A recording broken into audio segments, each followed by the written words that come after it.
Welcome, everybody, to Ray the Quirky HSP's podcast. My name is Ray, and I am your host. And today I'm going to be talking to my coworker, Migoy. He's an entrepreneur. He's an introvert. As far as being an empath or an HSP, I'm not sure. We're going to get into that. I am going to ask him a few questions about that. But we started the conversation at work a few days ago about relationships and being on the grind, and whether I specifically asked him if he was looking for a relationship, and I'll let you hear his answer straight from him. But yeah, we were talking about business. He and I discussed business a lot. He's got some things going on, and we're going to help each other, and we'll discuss that as well. So sit back, and if you guys are at least subscribers to my YouTube channel, or if you're listening on Apple or iHeart or even Spotify, because I'm on all of those platforms, can't get my words out tonight. But if you are on those platforms, or at least on my YouTube, if you could, I'm not asking you to spend any money unless you want to. I do take donations for my podcast. I do want this to grow. I want this to be a part of my regular daily. Right now I'm just doing a weekly podcast and uploading them on Sundays at noon. But I just ask that if you are paying attention, watching, subscribed as a YouTube follower, or if you're not subscribed, but you are, getting this feed and getting this information, I just ask that you subscribe to my channel. It would mean a lot to me. Of course, you guys know it'll help the algorithm. I don't know how, but I guess it gets it out to more people, and I really want to get this out to more introverts and empaths and HSPs that are out there, and maybe I can build a network with other HSPs and bring you more content. So I ask that you just do that. Subscribe, like, leave any comments that you feel would be helpful, and something that you could suggest that I do, or maybe someone that I can maybe get for the type of person that you would like to hear from. I'm not that big yet, so I don't know that I can command the attention of someone else in a much higher, say, tax bracket that I'm in right now. But yeah, I'm aspiring to do that in the future. I do actually have a goal to get Elaine Aaron on my podcast, be it remote in person. I guess I can go to her, but you gotta put it out there. So I just wanted to make it short, quick, and do this as an intro into the podcast for the day while I'm waiting on my guest and co-workers to go ahead and come on. So sit back, relax, and I hope this is enjoyable for you. And again, share this podcast with anyone that you feel would enjoy my content. I appreciate it. So, ladies and gentlemen, this is my friend, I can say my dear friend now. It's been, 8 years? 8 years, good Lord. 9 months of us working together at the airport. Mr. Migoy Francis, he's a very kindred spirit, very kind person, very kindred soul. And he agreed to do my podcast, and we started a conversation about relationships. I don't know what else we're going to talk about. Actually, I do want to start by asking this question, because I know you said you were an introvert, but do you consider yourself, I think you said you do consider yourself an empath. Yeah? I would say so, yeah. Okay. But what about are you highly sensitive? Because I can't tell at work you keep your cool. You keep your cool like kind of like RJ, but I think you're cooler than RJ. You ain't been around. Right. You talked to RJ, but you haven't worked with her. So, but y'all seem to have the same kind of temperament. Yeah. I mean, I guess it's me just really learning to, adapt to the environment that I'm in. But I guess you're saying that highly sensitive. Yeah, I guess most things I really is really in my head, if you want to call it that. Most things I process mentally. So instead of showing it out like like how some people show it physically. Maybe I more process mentally before you see any sign of physical reaction, whether through verbal or through body language, or if we want to call it so. I'm more like the mental. I'm processing it mentally. So, what would you say you're sensitive about? Because sensitivities, as I was telling when I was discussing this with RJ, what are you specifically, if you're aware, what are you sensitive to? Environment, people, nature? What is it that you think that you're sensitive to? I think I'm sensitive to people's emotions. I pick up on people's emotions. Sometimes they don't necessarily have to even show it, but it's like you feel it, and then how you relate to them, then you realize what you were picking up on is actually connecting to some shape or form. So I pick up on people's emotions easily. Body language, I read that easily as well, and sometimes what I find, I don't want to call it weird, but sometimes I see this as, sometimes I can look at somebody and it's like I'm seeing beyond their their physical appearance. It's like you could see through their soul, if you want to call it that. Yeah, I can see through them, and I'm like, okay, but I don't really look at it and say I don't want to call it judgmental, because sometimes I know that we can read people wrong. So sometimes I'll give it a day or two or even a week, and and I observe that, and from there now I'll see the actions start coming out, and then I say, as I said, I process things mentally. So I'll say, so I guess what I was reading is correct, because you see it's starting to come out in their, how they talk, in terms of how they relate to other people. It goes on both sides, the good side and the bad side. So I look at some people and, you see their spirit. You feel that, you see that they're good soul, if you want to call it that. Their energy is just up there. And then on some other flip side, now you'll see some people and it's like they're wearing their everything on their face, and you just know who that person is before you even get to deep know them, basically. Yeah. So when you're dealing with somebody at work that you don't have an opportunity, or you won't have an opportunity to observe them later, like it's just a passenger, coming in. Like, I don't know if you want to discuss it, but I heard about it, and I didn't have a chance to, because I wasn't at the gates that day.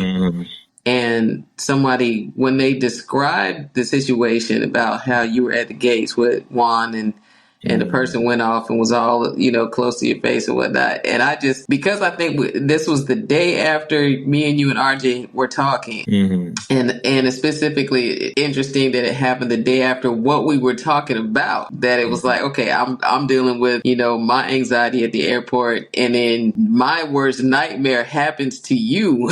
And I'm like, as I'm in the break room and I'm hearing them talk about it, I'm thinking like, it would have to take somebody like Migoy to, I could just see you. I could just envision you standing there, and, as it was described to me, I could just see you standing there and just like not just being your cool. But in my mind, I was like, I wanted to call you. I wanted to say, to me, it wasn't even I need to call him to see if he's okay kind of thing. Because I knew you were okay. My thing was, and I wanted you, if you needed to process it, and like I said, I think I saw you the next day, and I did ask you if you was all right the next day, but I didn't feel it would have been appropriate. My sensitivity to your sensitivity, it was like, okay, already that happened. I can imagine how draining that was to, number one, have to stand there and keep your cool, and of course absorb all that energy, and then of course have to process that energy later, because we are human, and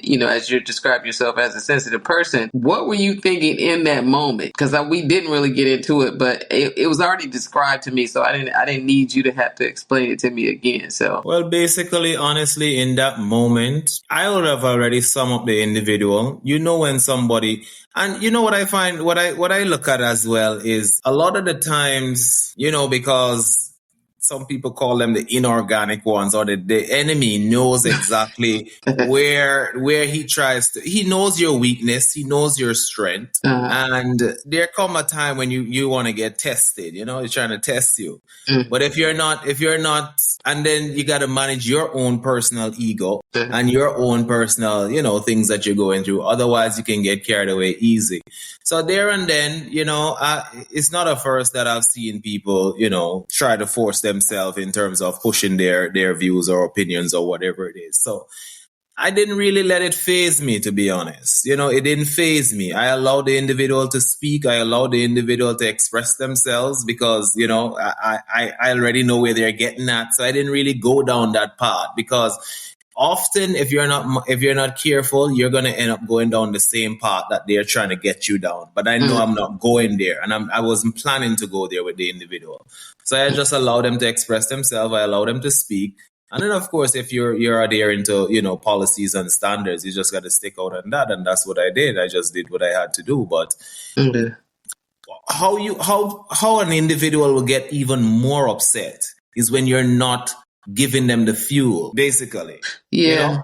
And I'm not going to give them that fuel because they want something to argue about. They want something to pursue. And then and you can see when they're constantly digging and picking and trying, but I just didn't allow that to happen. But let me ask you a question. Yeah, go ahead. Ask you a question. Because I also was told about Juan's response, and you know how Juan can get, Juan's pretty, I would say Juan is just as volatile. To me, it's like he meets people's volatility right when it happens. Like, it's almost like he shocks you to pay attention. Hey, you're not getting on this flight if you keep doing this. Or I think he said something to that effect of, you're not going to talk to my coworkers like that or whatever. And so because I wasn't there, when Juan responded the way that Juan does, and I shouldn't be saying names like this, but but when he responded the way that he did, how did the person respond to Juan? Well, in that moment, the individual was apologizing. As I said, that person was more under the influence. And we have recognized that they were under some influence. So, they tried to apologize, but they had multiple personalities.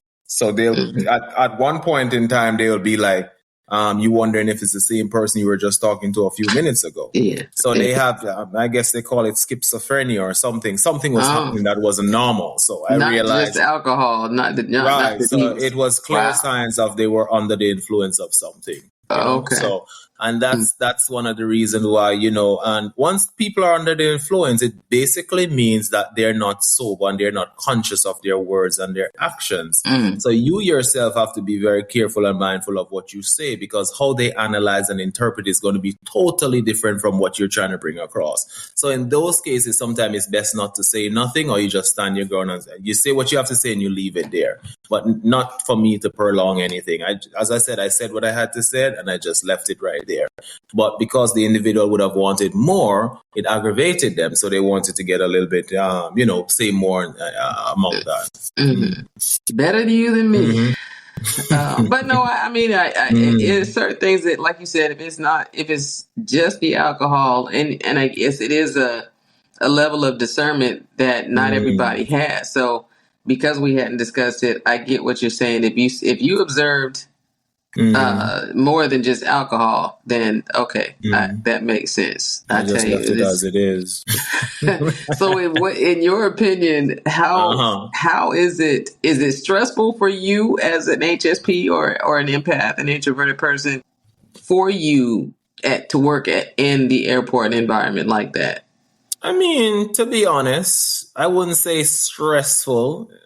To some essence, it may, lean on that side, but in that environment, honestly, if we're not careful, sometimes we are able to take on other people, because I'm a person who really, really care for people. And when I say care for people, I mean genuinely care for them, where I would sacrifice myself most times to ensure that their comfort is met, or sometimes if I don't feel as if I gave the service that I should have given the individual, the thoughts keep playing, I could have done that better. I could have done that better. So sometimes I'm like that. So those type of things sometimes becomes burdensome, because I think a lot in terms of, how I could have did with the situation and so forth. But I wouldn't say the environment is stressful in the sense that I'm not able to function. I can function, definitely.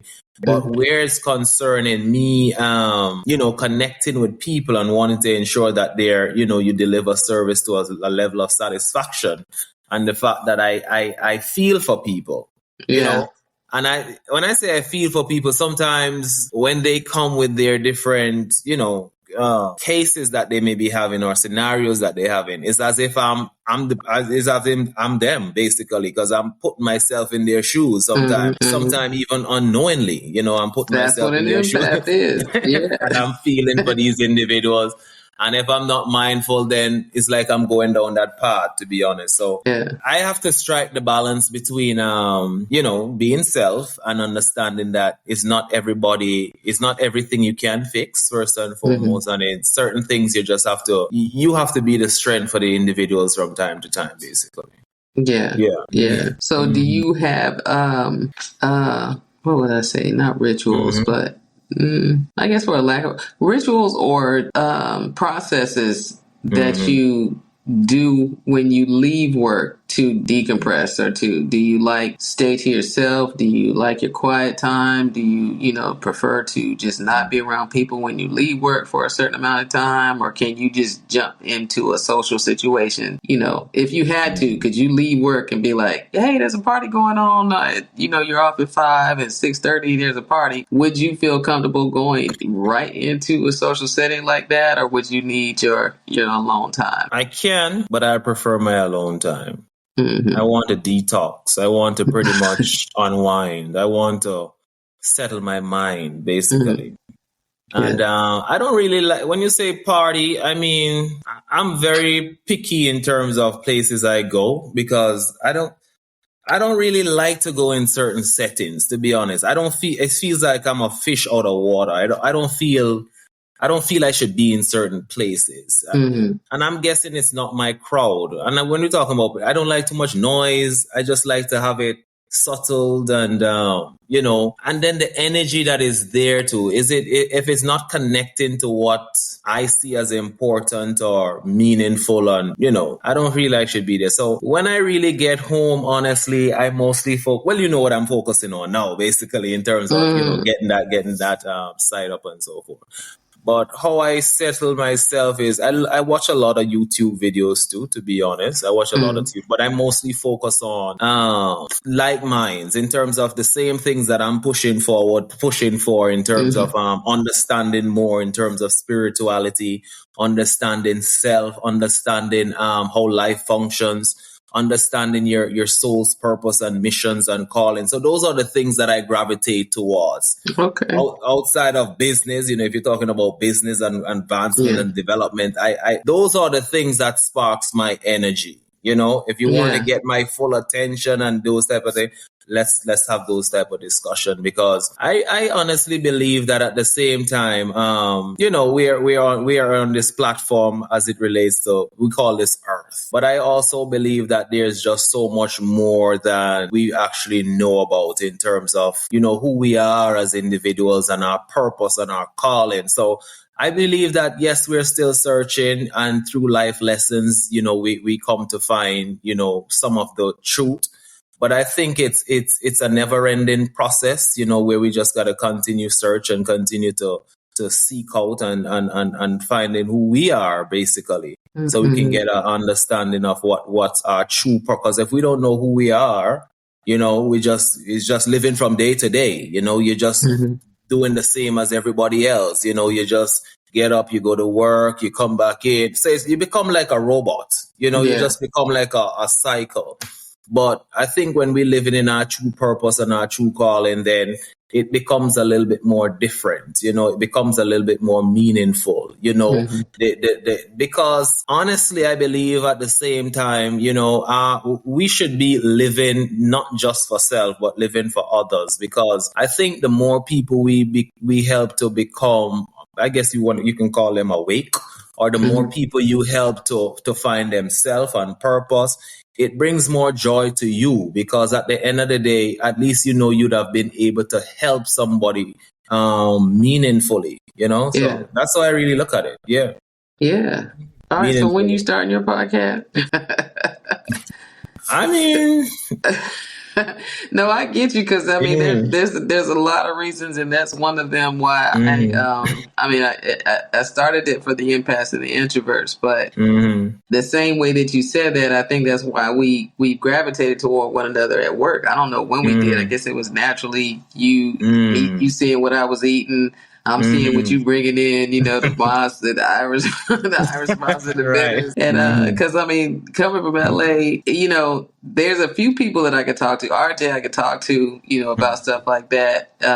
But everybody else was in that mentality of just the LA scene. It's hard to explain, but as they call it, Hollyweird, it is weird. It's who's got the latest this and going to get body parts in different places with your benefits and all about what you look like on the outside, but are you working on the inside? I'd like to have conversations, but it would be I don't want to talk about that, Ray, or and it wouldn't even be in those words, but just the energy would be like, yeah, I don't want to talk about that. If I wanted to talk about some bullshit or talk about what happened in the break room, or what happened with somebody or a passenger, or just something that really was insignificant, then we could stand there and talk all day. But I found that a lot of times, and the counter in LA is like the counter is Southwest, or if not longer. And so if you on any given day were on the outside looking, you would see cliques. You would see 2 or 3 people gathered over here talking about whatever they're talking about. 2 or 3 or 4 or 5 people over there, just people in groups when it's, not really anything going on. And I'm by myself in the middle, or there's another introvert or RJ's beside me. And we might be having a meaningful conversation about something in between passengers. But if I'm not around her, or if the next introvert is, across the room or down, then I'm in my own world. I might be, looking at something on my phone or but still not in the group or in the crowd of people just to have a conversation. So there's a few other people that I recognize as introverts at the airport. And it's cool to have. I found that those are the most meaningful conversations that I've had. Even though they haven't been long, like talking to China, because she says she's going to come on and do the podcast. And I knew she was an introvert. And then one day I think we started talking in the break room about being an empath. And I think she said it before I had a chance to say anything to her about it. I was like, okay, that's interesting that as young as she is, that she's already recognized herself as an empath. And like I said, I can learn, and I've said that before, I can learn from anybody. So just as me being an observer, watching you, working with you, that day that those 2 ladies got me heated for no reason. And you just was, and I really felt embarrassed that I lost my cool when I came back or whatever it was. When I lost my cool and I looked and saw like, okay, Migoy and kept this shit together. And I'm just over here having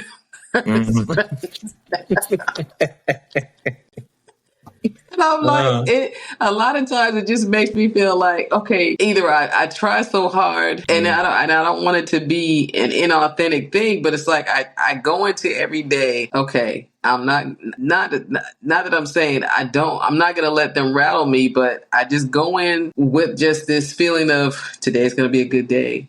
I'm going to be settled within myself. This is the talk that I give myself. I know, it may be stressful, some other stuff that I'm dealing with on my own personally, and just to remember to breathe. And when I do have someone that's a bit challenging, I have been able to, it ebbs and flows. It's like I can have a good 6 months and then one person can just really set me off, and then I'm just on this mentally. I'm on this. See, I'm so ready to go. See, I'm just so tired of this. I'm just so. But it has been okay, even with me rebooking yesterday. I just helped so many people, and this one time I had to really get stern with this lady because she was asking me a question and I answered her, and it wasn't anything to be upset about, but I had to watch. I said what I said, but like whatever she asked me, she wanted to be rebooked to a different state, but because it was close, it was something that I could do easily. I found another way to get to Vermont instead of, I think she was going to Canada, but somehow Vermont is like an hour or so away. So she made arrangements. She asked me specifically to rebook her to a different place in the U.S. Like I said, an hour, Vermont or where, Montreal, yeah. And so I did that. And then after I rebooked her, she asked me something she asked me and I answered her. And right after I answered her question, she asked me like the question a different way.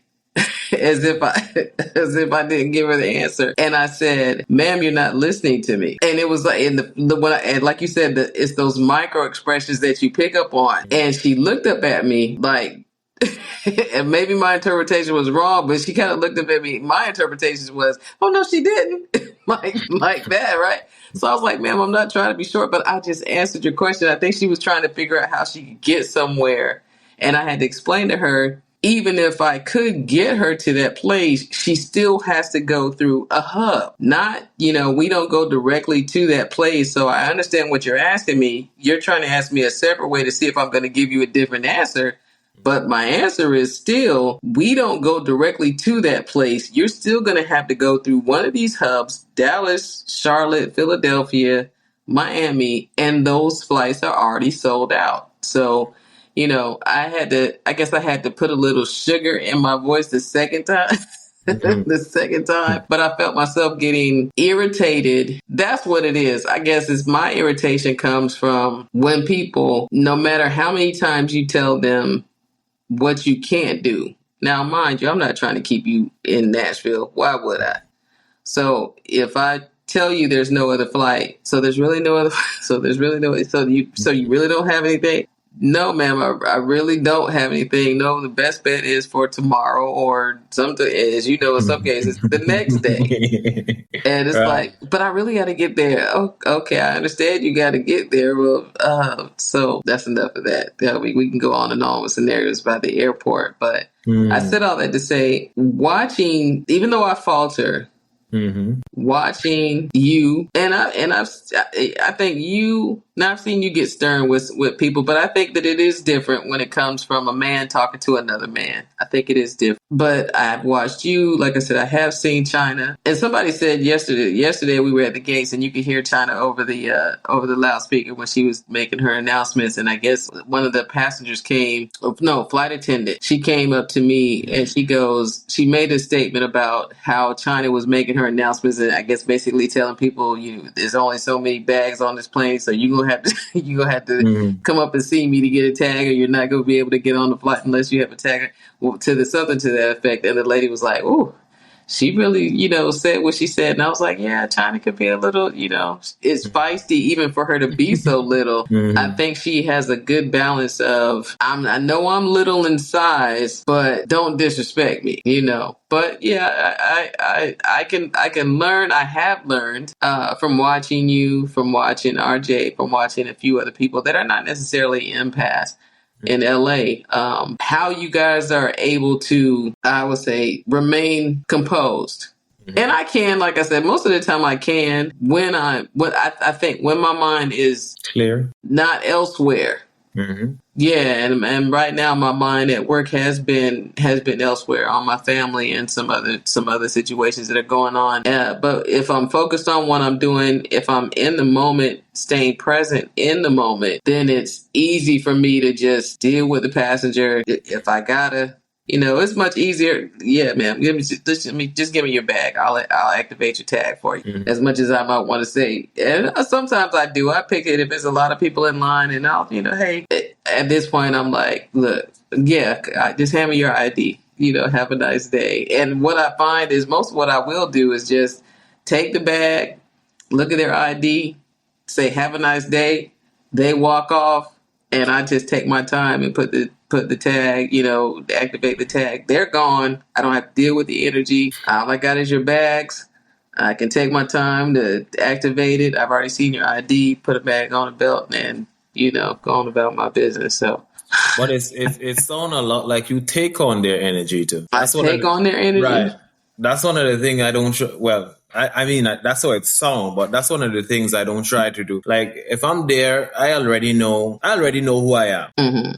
So when people come to me, Mm-hmm. sometimes they come with their energy, they come with their problems, they come with all type of things. Mm-hmm. But I don't associate myself with that. So I basically just allow them to be them. Yeah. And if I take that on, because they said, let me break it down. If I take on their energy, I'll become them.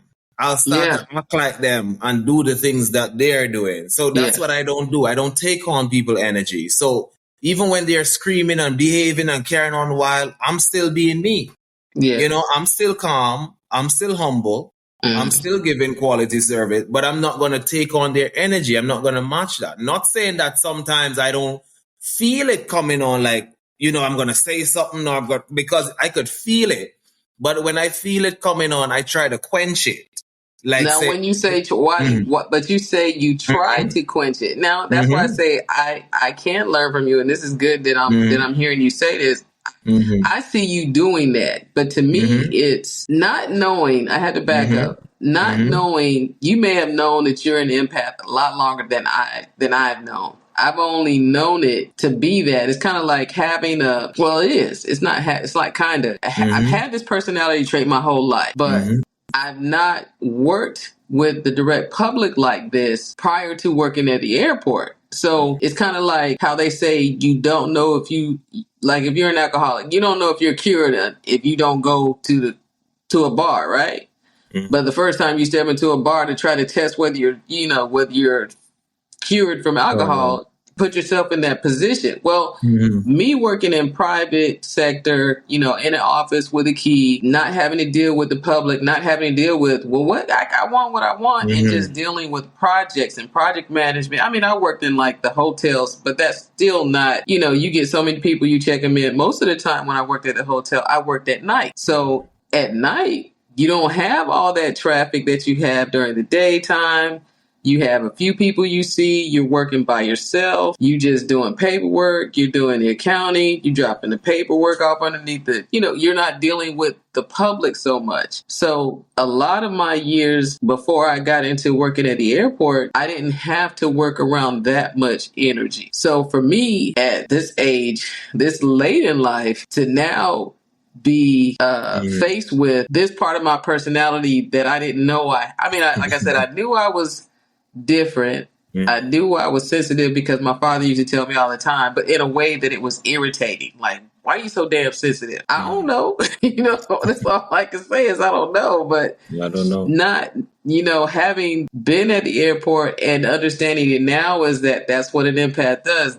They absorb energies, and it's not necessarily the best place for someone like me, but in the time that I have to do it, okay, then I have to do it. But as I said, you probably known about you being an empath longer than I have. So I'm still figuring it out, learning how not to be triggered. So I don't necessarily want to take on other people's, energy. And I can't even really tell you how it's easier for me not to take on this person's energy as opposed to that one. I think it's more and it could be not necessarily somebody who's angry that I take on that and be like, hey, why are you coming at me like that? Or I could, pop off as you seem that I can do. It's also somebody who comes and like you said, it's just they're having a bad day. Not that they're going to take it out on me, but they're sad, or it's just the fact that they're what they didn't say. And those interactions are just as draining for me because I can see a look and I'll say, are you okay? All I can say is, are you okay? And that person will just break down. And it's not, maybe everybody at work is more attuned to hearing me say, what? or whatever. But if I'm quiet and I get into that other side of, are you all right, ma'am? Is it anything that you need? Or, no, I'm trying to get home. My mother just passed away. It was sudden. But that is just as draining to me as somebody who comes up and pops off, because I take on, to your point, that affects me just as much. And then I'm thinking about that person, and I'm thinking about, okay, well, how can I put myself, you take on that side from what I hear you saying. You don't take on the negative or the angry person, but you do take on how you can make somebody's life better in a certain way. So we both do it, but in different ways. But I think I do it from both sides. So I'm learning from watching you, from watching other people at work. I think I've gotten better. And I think it also, sometimes when I do pop off, it comes from the respect thing.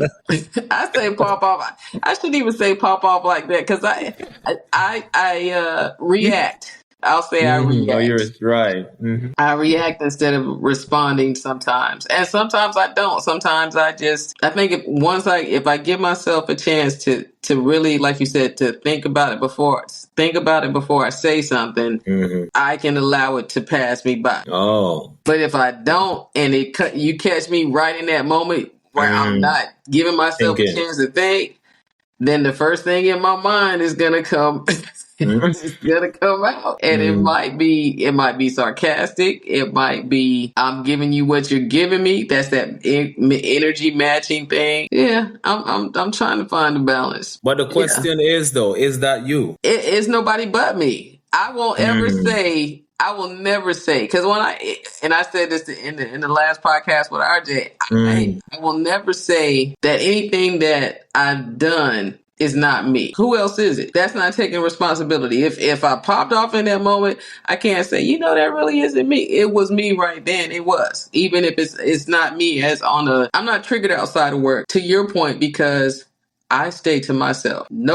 Ginger came over here to bring me my keys earlier this morning, because I had my keys, but I thought she had them. And she came in here. She's the only person that's been in my apartment. And that was briefly because she wanted to see, I didn't want her just standing outside, but she went to her car and she came back in. And so I said, just come on in. But to your point, outside of work, I am me. I'm not a different person, when I'm at work than I am at home. Wherever I go, if you were to fly with me to LA and you ask them, how is Ray? They're going to tell you they're going to describe the same type of person that you've known me for the last 9 months now. So I don't switch up my personality, but I don't have the same types of interactions outside of work, because I choose to be where I feel safe. Like you said, to your point, I don't go everywhere, any and everywhere. If I go to a social setting, I don't stay long. Depends. In LA, I used to go out. I had one friend, my go out friend. And we would because she liked to go out certain places. I would go with her, certain places, basically the same types of places, but it wouldn't be anything crazy. We used to go to a club that closed down. We used to go to a bar that's near the airport and hang out, and it's laid back kind of setting, But other than that, maybe go over to somebody's house and it'd be, intimate setting. But I'm a loner. I'm a homebody. I stay to myself if I'm not here, if I'm traveling. Even when I travel now back to LA, most of the time I'm moving around the city by myself. I may go over to somebody, may invite me one person over to her house, and I'll go sit with her at her house. I'm not that socialite that's at every party, never have been. I prefer I prefer my own company, or around, like you said, you met RJ. So you see how RJ is, we enjoy each other's company. But even when I was in LA, it wasn't like I was hanging out at her house, all the time. We did a lot of stuff together. She and I traveled together. But I don't travel with everybody, because I don't do all that stuff. If I go somewhere, people who have traveled with me say they like traveling with me because I'm easy. Right. I'm not, hey, we got to be here. Hey, we got to such and such to do at 2:00. Hey, if you want to go out and I don't feel like going out, I'll see you when you get back. Or if I don't feel like, if I want to go somewhere by myself. I went on a vacation, went to Puerto Vallarta with a friend. And even though we left together, we really had 2 separate vacations. You know, she needed a little time away. I guess wanted to get away. We stayed in the same hotel. If she wanted to stay in the hotel and I just wanted to go out and walk around, I did that. It wasn't well, why are you leaving me? You know, why didn't you wait for me? It was so easy. Yeah, I don't have the anxiety and the frustrations and the energy problems, I'll say, outside of work. Because I choose my environment. I choose where I go. I choose who I'm around. I choose who I'm not around. I would say the few people at work that I have talked to, spent some time with, that I feel safe being around, I'd say I can name them on one hand. So I stay to myself. I'm just it's just the work environment that's stressful to me. And I have to say, as many jobs as I've had, and I've had a lot, I counted over 50 back. Let's see, when I was at my dad's house in 2010. I sat down and I wrote down every job up to that point in 2010 that I had from the time that I was 14. I had counted at least 50 jobs. Now, this job is the longest one that I've been. I've never worked for one person as long as I've worked for this employer. Never, ever. Because like you said, to your point, when I was in a teenager and in my early 20s, I used to think there's got to be something other than working a damn job. Just going to school, going to work, coming home. There's got to be something else that we're supposed to be doing, that I'm supposed to be doing other than that. As far as being an entrepreneur, that's always been in my blood. And then when I met my natural mother, my biological mother, she owned a nail shop and was doing nails, had her own business. My paternal grandfather had a Christian supply store in Georgia, and he did all the programs and he gave all the Sunday school pamphlets out to all the black churches in Augusta. And I think my great grandfather on my mother's side, he died at 101 when I didn't know them. Right. But when he died at 101, I think but I just didn't know. I hadn't met my biological mother yet, but I think I was probably, I have to look back at the paperwork. But yeah, he died at 101, and I think it was either in the 80s or the 90s. So I was at least in my late teens or 20s when he, no. I think I was probably between, I want to say I was between maybe 15 and... Oh, you're young. Yeah, I mean, because when I think about, I remember in my mind's eye that I've seen a picture of him. They were short people. He was, I think I was born. I definitely was alive. I think I was older than 10, but my grandfather passed away right after I met my biological mother, so I didn't get a chance to meet him. I met my biological mother the 1st of December, 1994, and my grandfather died before Christmas. So that was within the span of 3 weeks. I didn't get it. I was going there to meet him in Savannah. I was going to meet him, but he was in the hospital. He was dying of throat cancer. He was a smoker and waited too long to tell anybody or get anything done with it, so he died of throat cancer. But he was in the hospital when I met my mother that weekend, and she took pictures. And so he saw me. He saw what I looked like, because he had been asking her, find my granddaughter. So she was like, well, hold on. She's coming for Christmas. And he died a few days before Christmas. So he died in 94. And I think his father, my great-grandfather, who lived to be 101, he died, this was 94, sometime in the 80s. So I was somewhere between 10 and 18, somewhere in there. I'd have to look up the see what year he died. But I don't know why I said that. What was I saying? Oh, but as far as being an entrepreneur, but yeah, when I met my mother, it was like, so there is a way to make money. So I've always had this desire to work for myself, do something for myself, and not work for anybody else, because I do feel like there is something else I'm supposed to be doing. And maybe this is the first part of the journey of, bringing people like yourself on maybe talking to other people or sharing my story as I'm trying through my book. But I think that my goal is to be the highest form of myself that I can be in this body. So yeah, I mean, I'm as stiff as my legs are and my hips are, I need to be limber. I want to live as long as I can, as healthy as I can. I don't think that somebody at work said something about, who was I working with said, I know I'm going to have Alzheimer's. And I was like, wow. I said, younger than me saying, I know I'm going to have Alzheimer's when I get older. I'm like, why would you say that? Why would you? And that's what I mean when I say I'm cognizant of how I speak over myself. Right. And I try to encourage people at work and say, hey, don't say that, don't say that you're going to have a bad day, or don't say. And it's kind of like I did it in LA and people would be like, yeah, but it is going to be a bad day.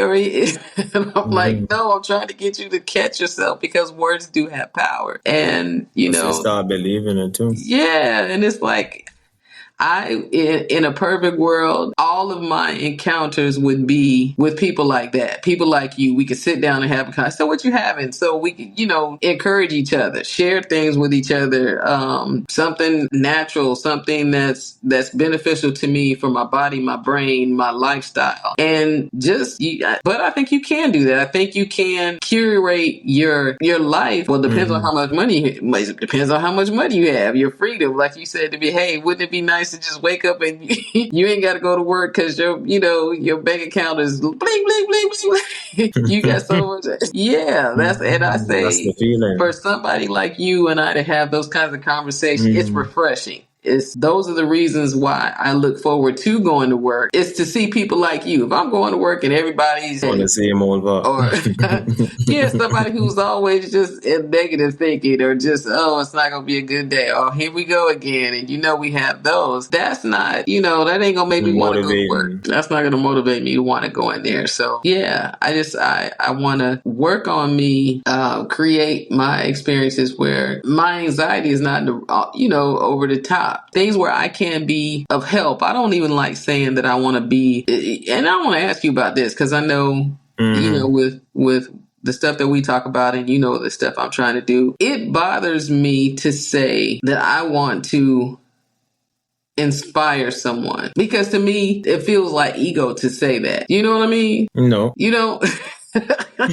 Well, I'm saying I want whatever it is that I'm supposed to be doing here on earth. I want to follow whatever my purpose is.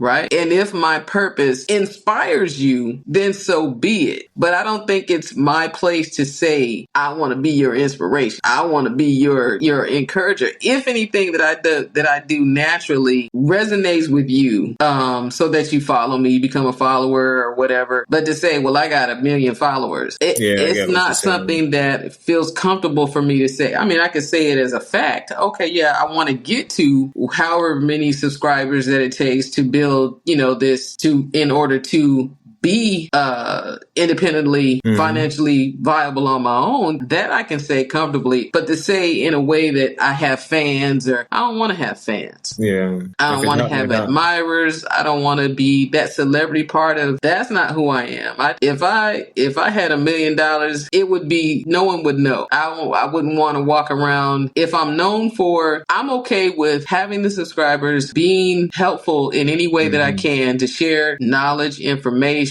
my experience with someone, and then I could still move around the world, get on a flight, and nobody know who I am. I'm cool with that. Staying down low. Yeah. but still being you. Still be me. Still be my same, oh my, yeah. I mean, and I think even that, oh my God, is your name Ray? That's happened to me once, and it's a good thing. And then I want to get to what we were talking about before. It actually touched me. I went into a DMV one year to get some stuff done, and this wasn't I moved from that area, but it was I think I was in Fullerton. So I think I bought a car in Fullerton, California, which is close to the West Coast. I mean, West Orange County. And I guess I went in there to do my paperwork. Well, the next year I went back to that. Well, obviously I went back to that same DMV, right? And I'm standing in line like everybody else. minding my business, waiting my turn to get to the counter. And out of the blue, this guy who's in front of me, but he's behind the counter, he goes, "Hey, is your name Ray?" And I looked, because this is a whole year later. And I looked and I said, my jovial self, I said, "Depends on who." I looked around and I looked at him. I said, "Me?" He's like, "Yeah, is your name Ray?" And I said, "Depends on who's asking." Because I didn't know what he was going to say. And he goes, "I remember you." I said, "You remember me?" He said, "You came in here last year." And I was like, "You remember me from last?" My name, my name from 365. I said, "You remember me?" And he goes, "Yeah." And then he starts to tell me about something that I did or something that I said that was obviously was positive, that he remembered my name and my face. I can't tell you who the third person I checked in yesterday. But that kind of thing, it touched me. I left out of there like, wow, just me being myself touched this person, that a random day that I happened to walk back into the same D&B a year later, this dude remembered my name and my face. That kind of thing is it. That's the kind of experiences that if I could have kind of experiences kind of like that all the time, or having a conversation where I walk out and I'm talking to a stranger and I'm able to, share something that I know that helps them. But to say, as a mission, I want to be inspiring to this person. I want to inspire lives. No. I get where you're coming. Yeah. So you just want to be you, and then if your life so happens to touch other people, and they see value coming from it, then by all means. But you're not going to make it your mission to go out of your way to be that inspiration for someone. No, I don't think that's. Yeah, to me that just feels like it's not ego. Authentic. It's not genuine. Well, some people authentically feel that way. That's you do have people that say it all the time, is I want to be an inspiration, I want to inspire others. And I'm not saying that it's necessarily a bad thing for them to say that. That would be judgment for me to say that. But just for me, and my purpose and reasoning for wanting to do this is like to just, I've met so many cool people at work, passengers, just as well as, disgruntled ones. But I've met passengers that are like, I've learned from in the course of me checking them in. I've heard their stories enough for me to be like, man, hey, can I get your name and information? Would you like to be on my podcast? Because I think that you have something that, I'd love to be able to discuss with you. I've had a few people who say, yeah, they'll look me up. I haven't heard from them yet, but okay. Well, you and I were having a conversation, and I think this is good that we're able to have a chance to talk about it now, because you the one that said, let's talk about it. So I asked you, because I am single, but I feel like I've been single too long to be really to deal with craziness. But I think I'm more focused now than I have been in a while. And I think it took me coming here to Nashville and having the space that I didn't have in California in recent years to be able to be creative, to be able to set up my podcast station and my computer and stuff, get another computer because my laptop died on me when I was there. But I think I want someone in my life, but I don't know that I really would have time for someone because I am so focused on trying to build this brand and a business. So when I asked you, and you were saying something about chasing and pursuing, and so let's get back into that since we halted that before. So when I asked you, are you looking for somebody? You say you're open, but are you also very busy that you don't have the time to try to how would you make a relationship work with the time that you do have outside of work and your alone time? And would you have to have someone like you personality wise, or do you feel it would be better for you to have someone who's opposite your personality? I don't look at it on either side. I just believe that I think in the long run it'll just come. I just believe it'll just come naturally. It'll just come, man. I just think it comes naturally. I think it, like, life puts you through journeys, you traverse into life, and then it's like it's it's building you at the same time. But sometimes we are the one who really hold ourselves back from really attracting what it is that we truly desire or want, because maybe we're just not vibrating like that yet. And sometimes when we do attract certain things, it's because that's where our mindset is, and that's who we are. So we attract who we are.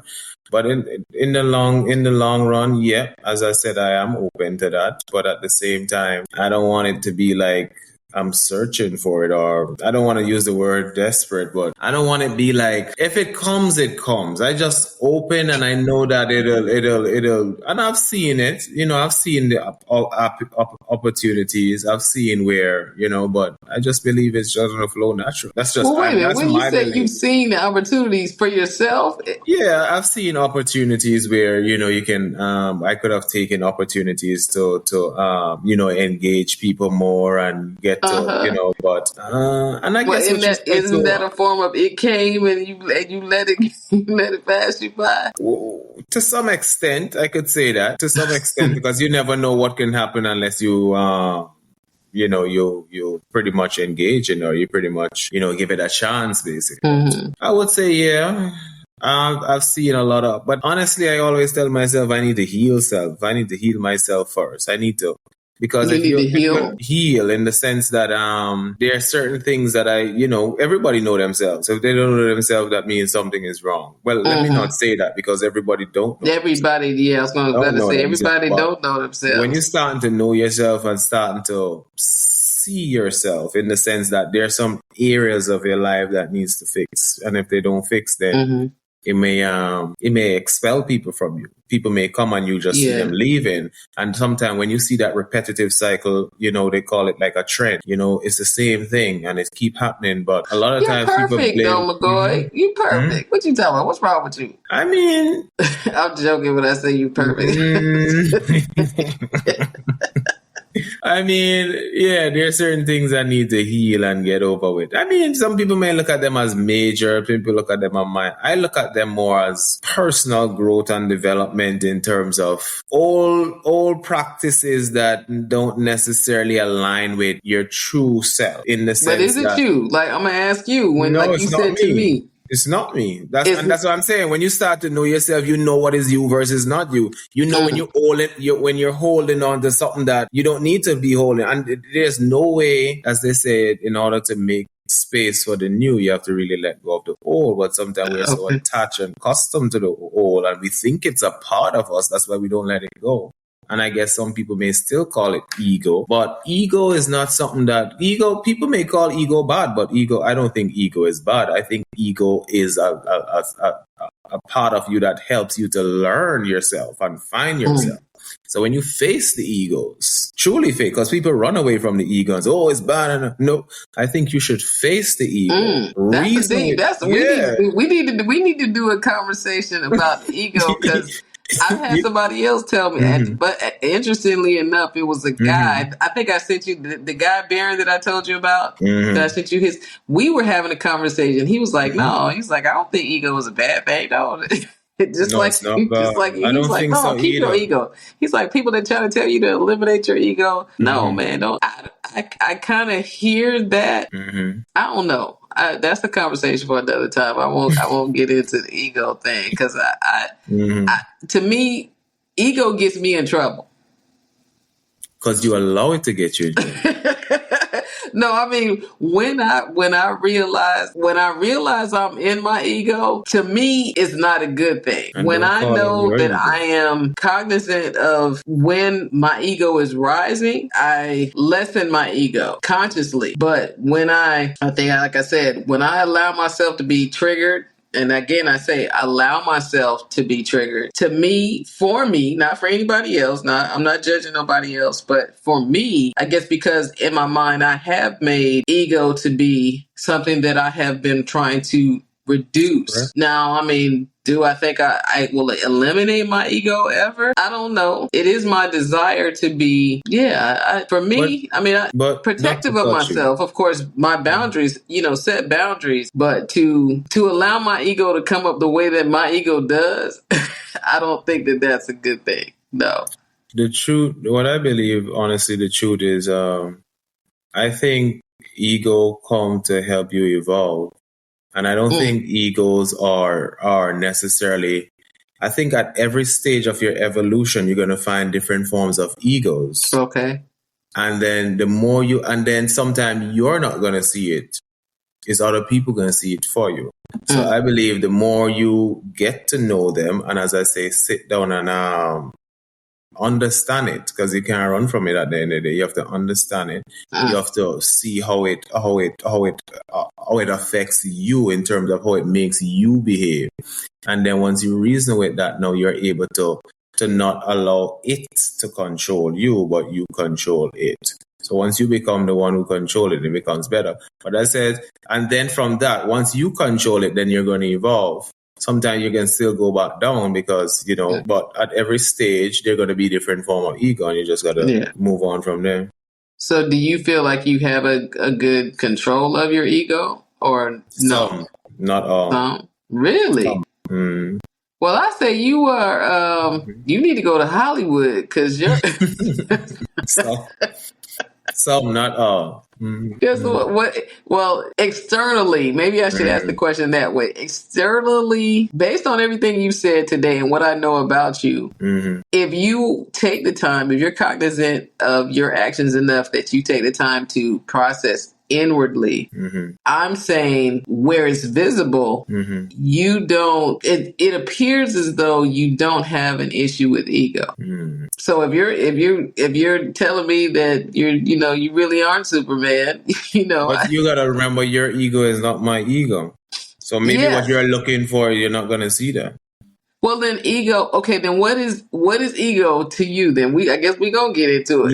Ego to me is anything that you just holding on. It's like, let us say, it's like sometimes it can be a stubborn side of you. Certain things that and stubborn is not necessarily visible. Yeah, certain things that not necessarily visible. Yeah, it can be. I think it's anything that is not true. That's why I don't really call it me. That's when I ask you, is it you? So if you talk about your higher self, you talk about the person who you seen as the truest form, that wouldn't been a challenge to that person who you get what I'm saying? So it's like your but when you ask me, is it me? What did you mean when you I misunderstood what you asked? So when I asked you that question, because I know your egos are not you. My egos, your egos are not you, because you just said maybe egos are different. So are you saying when you ask me, is that you?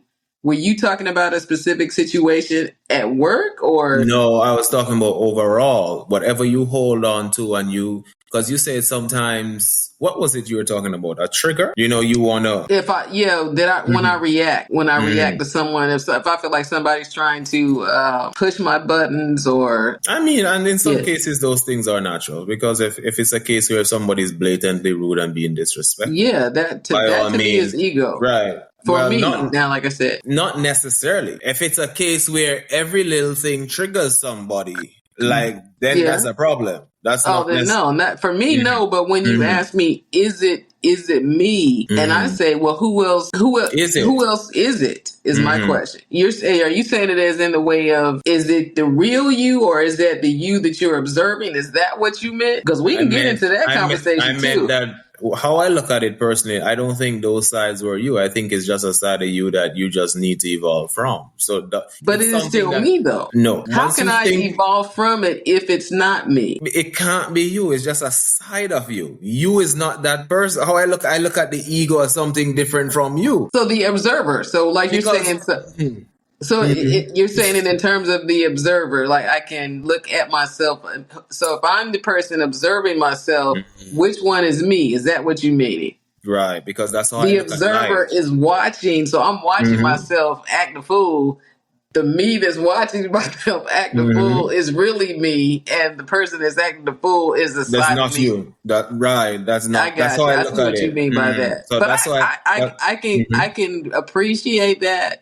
But I still say, even in that case, as opposed to that person who's acting a fool being you, or the next person beside me, or my other coworker, in terms of that, yes, it's still me. To answer your question, for me to answer your question, I see what you mean. But I still have to embrace, in order for me to even observe that person. I mean, I can observe you. but I can't change that side of you. So even if it is me observing myself act a fool and I'm outside watching me do this, it's no different than my last podcast where I was talking about eye contact. And when I'm in like a meditative state, not necessarily sitting with my legs crossed and, you know, some meditation music, but when I think about, you laugh, but whenever I'm like contemplating, because you know, you can meditate all the time. You can meditate in your car. You can meditate standing at the ticket counter. So I'm saying, for me, when I have taken the time to study myself after, let's say after a situation, right? I'm not in the situation anymore. I'm in the back. I'm sitting down in the break room and I'm looking over an interaction or just me being me at any time in my day or yesterday or the day before.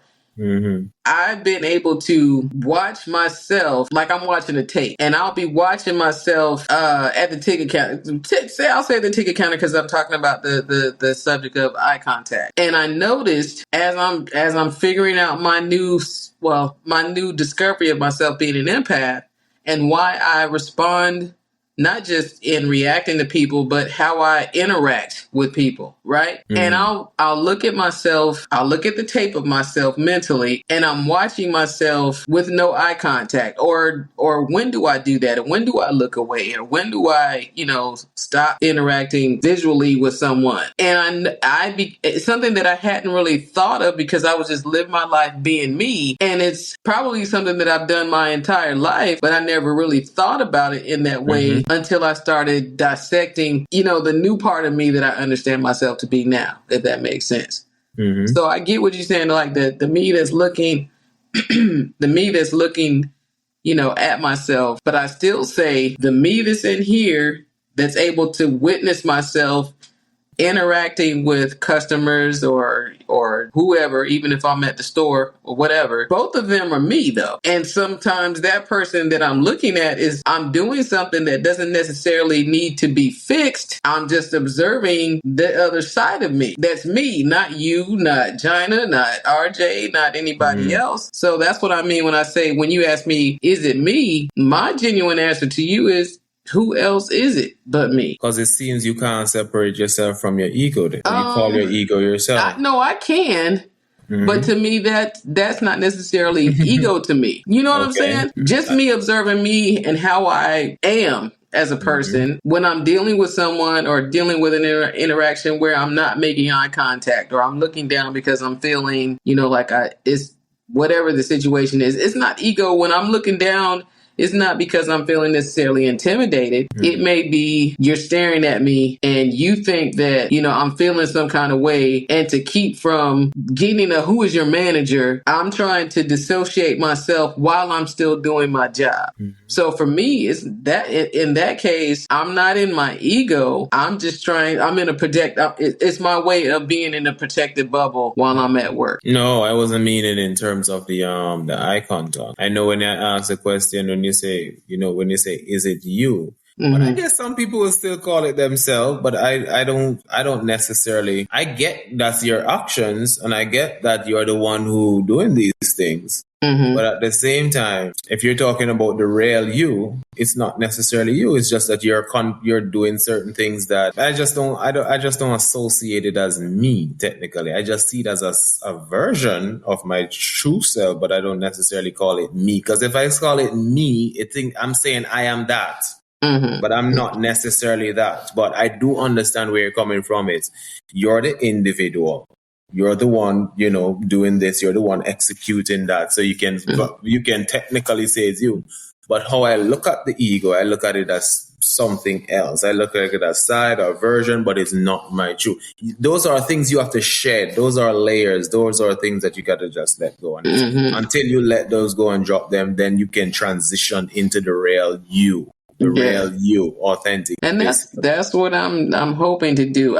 So let me ask you this. Given that, and that's a lot of work outside of work, and I think is the most important and real work, in my opinion, that we should be doing or focusing on. Do you find that and I guess because we both work in the same industry, this is the conversation that I'm having. It's not like, you working at an elementary school, or for the amount of time that you're pulled away from honing those skills, if you will. How do I ask the question? Do you feel as though there's enough time in the day to actually achieve what we're discussing when it comes to your personal and shedding those layers of yourself that you feel you need to let go of? I mean, how I look at it is, at the same time, I believe the universe sometimes put us in certain position because it knows what we're going through. It knows the ego. So it's going to put you in the position. It's going to show it up, basically. It's going to allow certain things to happen in order to show it up. Because how are you going to know it exists if you're not in the position? How are you going to know it if you're not getting the experience? So you have to get the experience to know it exists. And then basically, once you know it exists, you now have to be able to work on it. Because if you don't work on it, then there's just there's no evolution. There's no moving on from it, basically. So you ask if there's enough time in a day to work on it. Yeah, I believe there's more than enough time in a day to work on it. Because at the end of the day, if you're being your true self every day, then, as I said, the situation gonna arise where you're gonna have to see the flaws and see the ego. And that's why I believe sometimes these things happen, certain situations happen. It show it up, and then you yourself could recognize it too, because you say, you can sense when it coming on sometimes. You can feel it in different scenarios, because everybody's situation different. What may affect you or be a challenge to you may not necessarily be the challenge to you. So everybody has their own thing going. And then the work environment may not necessarily bring out my ego. The work may not have nothing to do with my ego. Maybe it's another scenario, another case bring out my type of ego. Everybody a little different. So to go back to the relationship, and I'm still trying to figure out how, not for me, but something you said the other day that I thought was, and I think you mentioned it again today, that you have I won't say you have it. I don't have a type. So I'm not going to ask you if you have a type, but when you say when it comes, it comes, how do you think you'll know when it comes?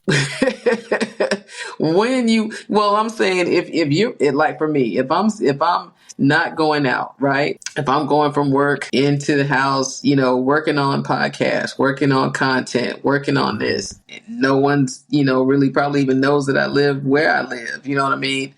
Going to the store to get what I need for sustenance, and maybe taking a walk or a hike when it's nice outside, riding my bike or whatever. But mainly going to work and coming here to focus on building a brand and going to sleep and getting up and doing it all over again. If you're focused so much on, like you said, you working on what you're working on, do you think that you will, while you're, as you said, working on yourself as well? That's why I mentioned it the way that I did and said, do you think that there's enough time in the day? Because if you're working on yourself every day, if you have an opportunity to fix those things about yourself that you're not pleased with, those are my words, not yours. So in the interim, if you met someone tomorrow, do you think that you would be open to pursuing the possibility with all the other things that you have going on? Because like you said, when it comes, it comes, but what really does that mean? It's just natural. So just as you talk about walking a park or, whatever you do, it's just going to flow. Because there's the other half of you out there, what you're looking for is there already. But I know what you're trying to say. You're trying to say if you don't somewhat pursue it as well, how would you necessarily be able to reel it in? I think that's what you're trying to say. Because we were talking about, this is what we were talking about. We were talking about the roles of a man and a woman, right? And I told you that I'm kind of old-fashioned, old school, raised by, my parents. My mom and dad are 80 years old. So my dad is still that, even at 80. If I'm in the car, if I'm somewhere out with my father, he comes to the airport to pick me up, I'll tell my dad, don't get out your car. Just let me, just get here in time. I'll get my bags. I'll come out. You don't have to park. My dad insists on being in the bottom at the carousel, sitting down, waiting for me, which is nice. As soon as if I check a bag, when my bag comes off the carousel, my dad if I pick it up, my dad will grab my bag from me at 81 and walk with my bag, put it in the car, open up the door for me and his wife, if she's there, put us in the car, shut the door, walk around to his side, get in the car. If I'm on the street and I'm walking, and me and my dad are walking on the street, say, it's weird, but if we're happen to be walking on the street and I find myself near the curb, near the street side, my dad will grab me at my age and pull me around on the other side and put himself on the side. So I'm used to that kind of pursuit. Now, when we were talking about pursuit and chasing or whatever, if I see something or a gentleman that I'm attracted to, I will let you know. But then I feel as though, call me old fashioned, I'll take it, but I feel as though it is the man's job, duty to pursue me, because I've heard men say, oh man, she's aggressive, or, this girl came on to me, let me hunt, let me chase, I'm the man. So I know every man is different, but I'm just curious for you, like I said, it's just for conversation. Are you looking for someone to pursue you enough to catch your attention? No. Or what did you I'm going back to that conversation the other day. Yeah, I really want to understand. Say again. I mean, as you say, I think it just can come naturally. I just think it just can naturally happen in the sense that when it happens, you just know, because a lot of the time, when you look at relationship overall, it's rare you find a relationship that lasts. And I think why you say that? Why you say that's rare? Because it's rare, because you look at the reality. You look at reality, because a lot of the time people go into relationship prematurely, or they go into relationship because they're just trying to satisfy a need, or they just feel lonely, or they go in for various reasons, But I think at the same time, people do have soulmates. And I think whilst people do come in your life, yes, some of them come for a purpose. And if you focus hard on it enough, you might figure out what the purpose is. But sometimes the purpose, you don't figure it out until the person gone to. So it depends on how you learn from it. But I don't think necessarily that. But you don't think the relationship is what you make of it? It is, but there are certain people who were never designed. It wasn't of destiny. It's you push yourself into it. Yeah. And then sometimes when you do go into it, it's later down. I'm not saying that good things can't come out of it. Don't get me wrong. Because you still see good things come out of it. You still learn from it. But at the same time, it wasn't ordained. You're the one who, it's because we have free will and whatever, we still go into it. And then I just believe that there's a soulmate out there, your true soulmate, because of course there's one out there, Of course. And then I'm starting to wonder. I'm starting to wonder. But at the same time, you gotta be on the same level as them, because you have to be to some extent. Okay. But some extent. but not how in all cases. You are on the same level. How are you going to know? Because you're going to attract them. You're going to attract them. You're going to attract the person. You're going to attract them. Okay. Because, all right, let us use this for example. Yeah. Some people are attracted based on physical, right? And then for some strange reason, they may come together because they were attracted based on the physical. But after a while being around the person, you realize that even though the physical is okay, but they start to, you realize there's no melody, it's not, and then they fall apart. Yeah. So when that person do come, and then sometimes, to be honest, sometimes some people journey never call for that either. Don't say that. No, seriously. So would you be okay if your journey never called for you to be with someone? Some people journey never called to be with somebody, but people still. And when I say that, is because somebody you gotta know too. But it's not every journey. Remember, everybody here for a purpose, and I'm not saying that it can't happen, but sometimes we bring people in our life, and then we realize they do more harm than good. Yes. They tear things, they bring things upside down, and you realize, what the hell is this? What's happening? But you pull something, and because I don't think I should search. I think I attract. That's what I believe, and I've seen it come. I know you don't get what I'm trying to say. No, but I absolutely do. I know trust me when I say I do. I do. You'll know when it comes. It will flow naturally, and you can feel it out just like normal relationship. You know when it's, you'll just know. I So think have you'll you, know. you say this with such conviction. I'm curious. Have you had this personally happen? And if so, when I say this happened naturally meeting someone and it didn't turn out the way that you wanted, or you're trusting in the process because you're hoping that that will happen? Well, for one, in life sometimes we have more than one soulmate. Some people only have one. But sometimes we have multiple soulmates. And sometimes these people do come in your life and they help you heal from certain egos. You see some of the certain things what we call sometimes they're like a mirror. But that mirror over there is really reflecting the the parts that you need to heal from. And a lot of times why relationship don't last is because people still not going to let go of those ego. And they're not that they're incompatible, but where they are with their ego and their self, they're not ready to evolve and move on. So they're stagnant. And then if that next individual is not stagnant, it's either one of two things are going to happen. Is either that individual is going to come down to that stagnation, and that individual just work with it and then sacrifice it themselves, being unhappy, because it happens every day. A lot of relationships you see out there, they were never meant to be. But people are sacrificing themselves every day as if everything is normal and handy, but it's not. If you should deeply find out the truth, what is going on in their head, it's a disaster. But people do it, and I say by all means go ahead and do that if that's what works for them. But I don't think you should sacrifice your happiness in that way. No. But I say that because one, as I said, there are multiple soulmates. Some people have it in their lifetime that they have multiple soulmates. Some of them learn from them. Some of these people only come in your life for a season for you to learn. There's a lesson to be learned. And a lot of the times they learn after. Some people never learn because they're not willing to change.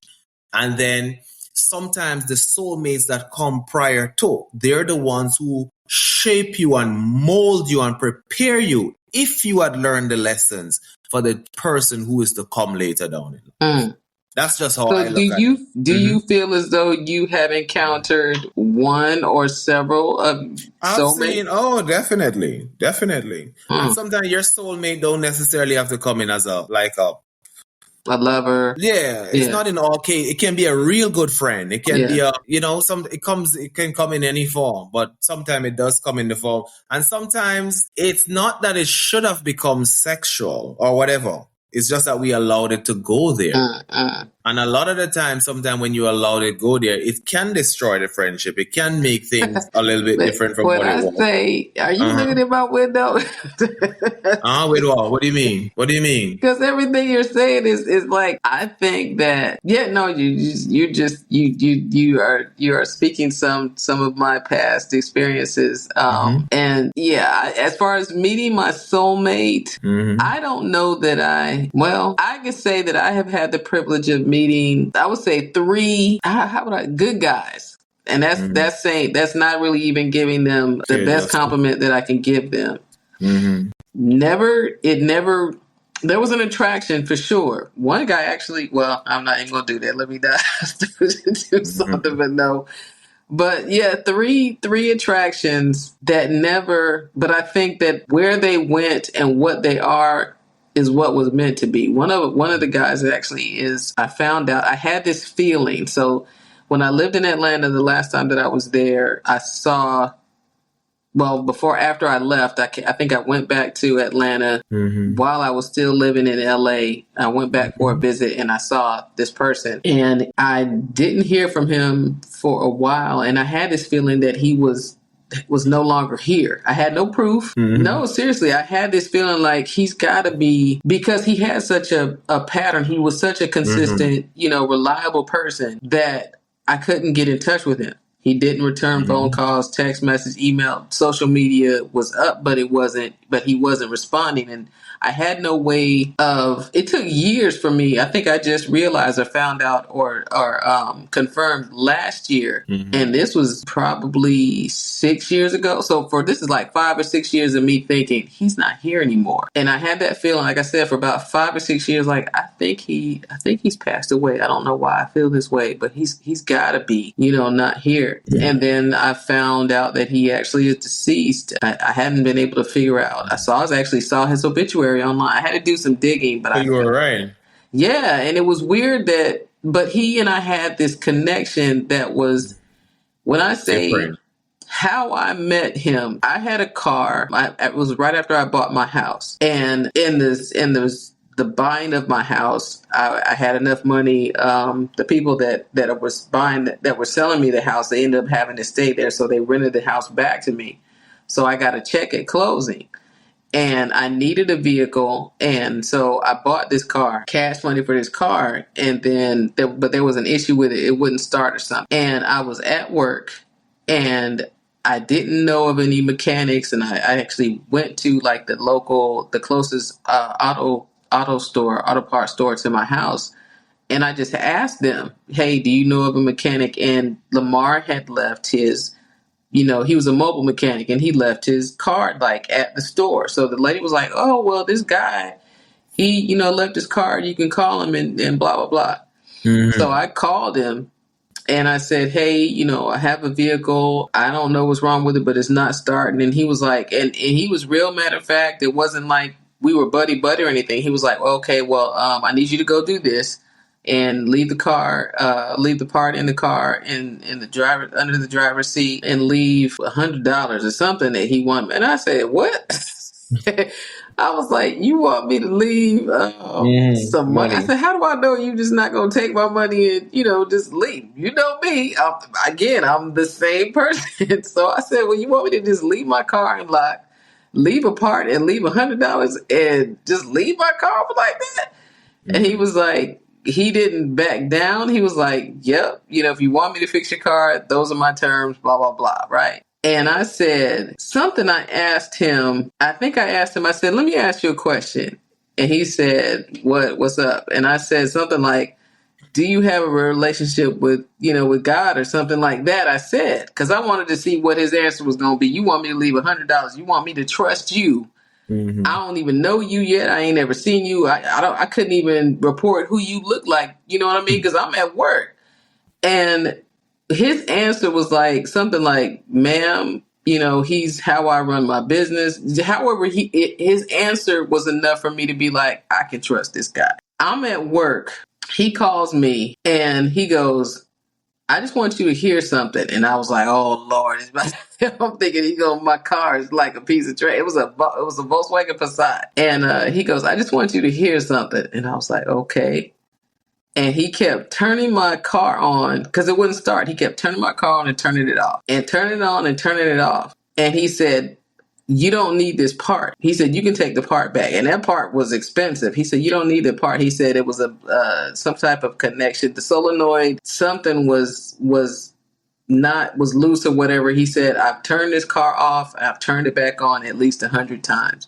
He said, "Your car is fixed. You don't need the part. You can take the part back." And I thanked him. My mother, my biological mother, I think it was her first that had an issue with her car. Mm-hmm.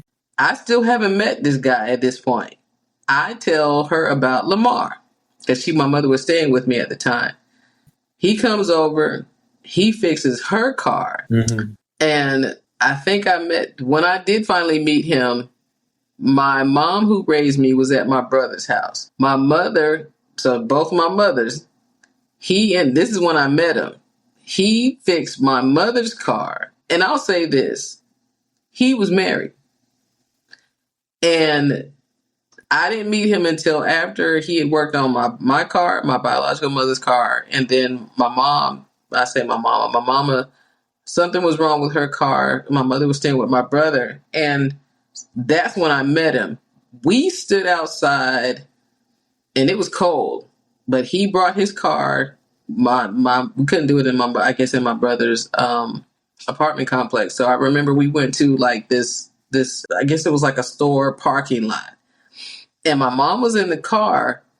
And while he was working on my mother's car is when I met him. And I stood outside in the cold talking to this guy. And when I say it was an attraction, never crossed the line. He was very, very respectful person, but it was kind of like my mind. And even now, that type of interaction that I had with him. And then after that, like when I came back, I had an issue at my house. He was somebody who we had spiritual conversations with. He was somebody that it was the attraction and the connection was so real that if I stayed away from him out of respect, like, look, you married. I can't even, we can't do nothing together. I'm not one to be with anyone who's with somebody else. I've never been that kind of person. So if I've never dated anybody that I knew was with somebody else, married, or even boyfriend or girlfriend. I just never crossed that line. But there was an obvious attraction, right? And I remember him coming to my house, and I wouldn't talk to him. I would stay away, and he would sense that something is like going on with me. And he came over to my house one day, and when I say it was like, it took all I had. It was my house. You know what I'm saying? My cousin was there with me, but it would have been nothing for me to be like, look, you need to go somewhere for a few hours. But it was not just that. It was the way that he could see me. Because even if it was like, if I'm down, something, whatever was going on with me, he was somebody that I knew could see me. And I didn't feel like, because he was married, it wasn't my place to be emotionally available to him like that. But it was so, I don't know how to, you could feel the energy when he and I were around one another. And so I remember that day, him coming to me and was like, so what's going on with you? And it wasn't this, flaky, oh, why you ain't calling kind of thing. Cause it wasn't that. It was just, I feel like there's something going on with you, and I came over here to see for myself what's going on, because you can fool me over the phone, but there's no way you're gonna fool me in person. And when he passed away, like I said, I'm in California, he's in Atlanta, but it was still that energy connection that it bothered me. And once I found out, it was like, how did I know that he? I had no reason to think that he was dead, but I had a feeling like he was dead. And there's two other people, one guy actually we had a connection, but I wasn't open to, we got to know one another. He started going to church with me and my mom. And when I became, I guess, open to the idea of a relationship with this person, he went and got married. And I mean, it was to the point where whenever he was in town, I knew that he was in town. Down to the day. The day that he was back in town, I'm like, I wonder, is he in town? Because he had a schedule. So every so often, I won't say the schedule because it would be obvious who I'm talking about, but they had a schedule that they were in town and then they would leave. And the day that they actually would come back, this particular time, came back into town.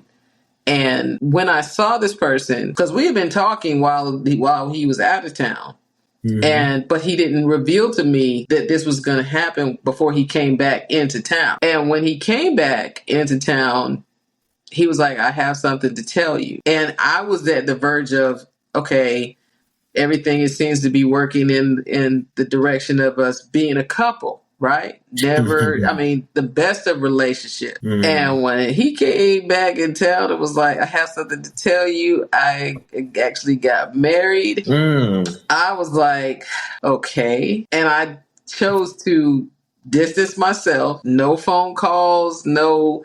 And even in that, it was like, okay, I'm not going to talk to you for a while. I got to get my head into another headspace, And during the time that I'm like, okay, we're not talking, he called me. He's like, hey, what's going on? I ain't heard from you in a while. Blah, blah, blah. And I had to say, wait a minute. Okay, was it just me, or was there an attraction on? No, yeah, you're right. Okay, so, well, you got to understand, I'm respecting your, boundaries, your situation, but I need a little space to get my head in another space. And then for this person to say to me, not too long after that, we never had this conversation again, but I remember this person saying to me not too long after that, called me on the phone to say, what do you Have you ever thought you made a bad decision, or some basically like he regretted his decision to do what he did? And I'm like, well,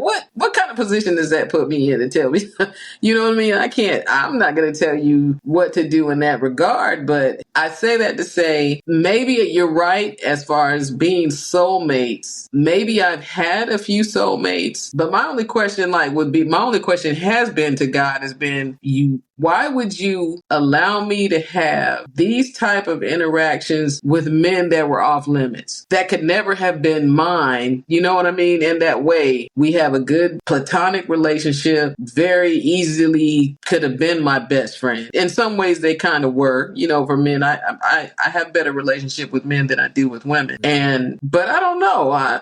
My dad has said to me that he feels like I've already met my husband and I just didn't know it. So when you say, well, it could come easily, I honestly, because these guys are married, I don't count them as someone that I missed out on. You know what I mean? So I honestly don't think that I've met I won't say soulmate. Maybe they were a type of soulmate, but I don't think I've met my husband yet. And I don't want necessarily a husband. That's another conversation for another time. But I don't think I've met my person, because I don't desire to be married. What? Mm-hmm. Or your twin flame, or whatever they call it. Now, twin flame, honestly, I think that's a conversation that you and I can have off camera. I'm still wrapping my head around twin flames and karmic and what that means. I do feel like I have met my twin flame and my karmic, if that can be the same person. But that would be, as you described it, like, yeah, you meet somebody and it turns into a situation that should not have been, or maybe it should have been, but it turns out that, yeah, just what you said before. I don't even want to have to say it again, but I think that I've met my karmic and my twin flame, I think, in the same person, but not somebody that I feel like I've learned my lesson from that person. I think boundaries were crossed that should not have been crossed, but now it's like, yeah, I think it's best that if we never saw one another again. I don't know that. I know that that's not necessarily how karmics and twin flames work, because I know that it's like they come to teach you something, and I think that I've learned my lesson. I don't think the other person, and that's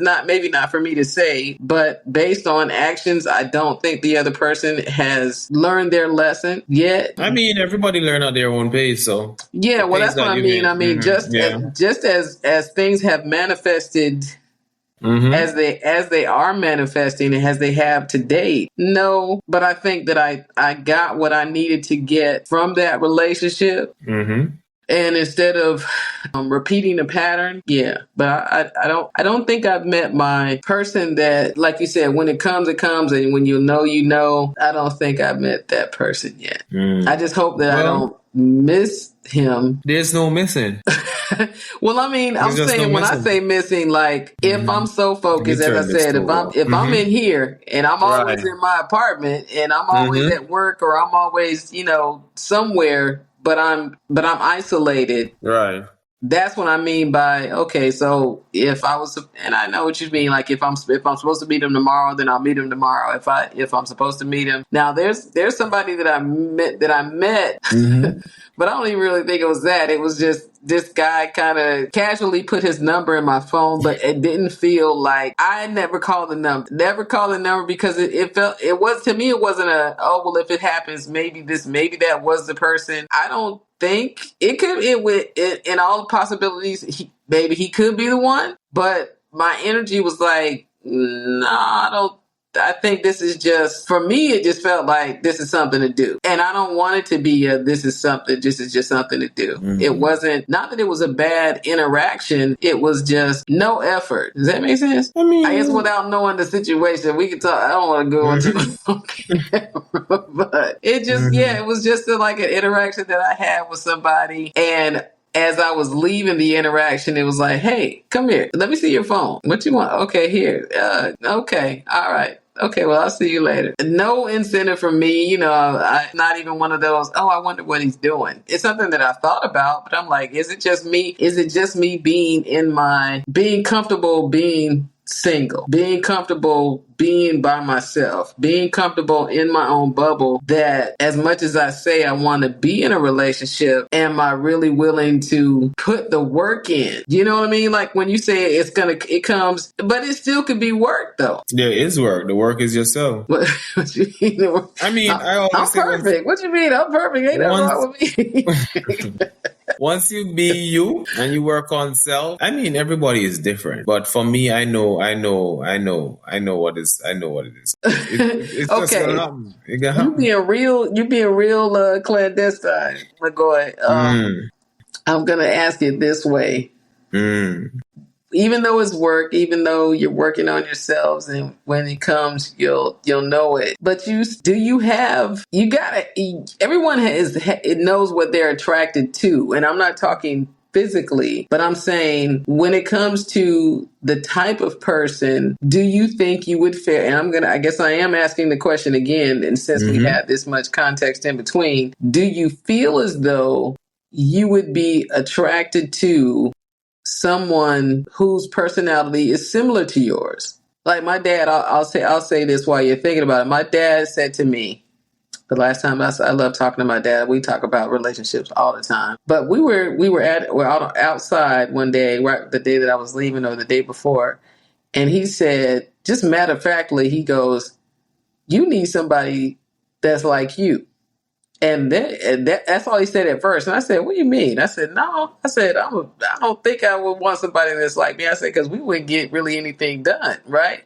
And he goes, "No." He said, "You need an independent guy." And I said, "Well, yeah." He said, "You need somebody that," and I do. I think, well, that's what I mean this is a question that I'm asking you. I think that I need someone who doesn't need me around all the time. Someone who has his own life. This is what my dad said, but this is coming from someone who came from a different time period, and this is his idea of a relationship. So this was a while ago. This is probably about 10 years ago now. My dad said, "I can see you waking up beside your man and saying, I think I want to go to Russia," right? Just out of the blue. "I think I want to go to Russia." And I said, "What's wrong with that?" Now, my dad, being born in 1943 and used to having his woman around all the time, that kind of person, he goes, "It doesn't work like that." And I said, "But it works like that with the right person." So, of course, that's working in this industry. And I think that for me, yeah, I want somebody who, I'm not the jealous type. I'm not the who's all over there. Let me see what number's in your phone, or who's in the background and what you doing and who's going. And, if you got friends, if you have male friends that you've had since you were in high school and you guys want to go to Alaska or wherever for 4 or 5 days, or you want to go see the Super Bowl or whatever, I'm not the kind of person that's going to say, "Well, you can't go." Number one, I don't feel like you should be able to tell another grown person what they can or cannot do. But I'm just not that person to say, "Well, if I can't go, you can't go." I want someone that we can grow together, but separately. Who am I to say at this stage of my life, if I meet someone who's equally as much of an adult, you got things that you want to do. You may not have been able to do. Our interests may not be the exact same thing. So I want somebody that I can celebrate, somebody that I can say, okay, I can encourage and be like, "So what you doing? Let's be in competition. So what you got going on? How much money you trying to make? How much money you trying to make today?" But I also want that person that's, I guess I do want a provider, protector. I mean, if I've been out here doing this stuff by myself, if I'm going to get with a guy and I still have to, not say take care of myself, but yeah, if I still got to take care of myself and do all the stuff that I'm doing by myself and I'm with someone, I might as well be single. So yeah, I want someone that's a protector, but I need him to be ambitious. Not say he has all this stuff all together, but you can't be no couch potato. You got to want to do something with your life. You got to be doing something with your life. And yeah, I mean, as I'd like for us to be able to grow, be honest with one another, be able to have, if we have discussions, not say arguments, but, resolve those things, work together on, I would say he's got to be a spiritual person.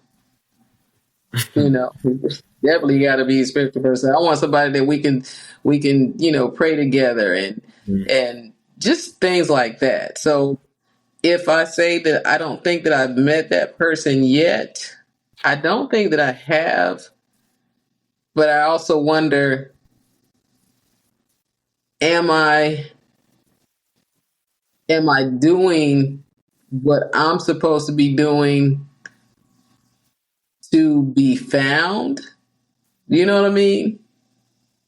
Since I'm saying that it's up to the man to pursue, am I too comfortable being in this bubble by myself to want what I say I want? And so that's the same question I'm asking of you, since you are the man that is, in my opinion, it doesn't have to be your opinion, but, and I guess that role is what you make of it. Do you feel as though you are the pursuer, or are you open to someone pursuing you as a guy? That's a good question. It goes both ways. It goes both ways for me. What's that mean? That's what you said at work. What's that mean? Because you still got to put in that work as well. It's not gonna. Well, as I said, it's gonna come like that. But there's still work that you got to put in.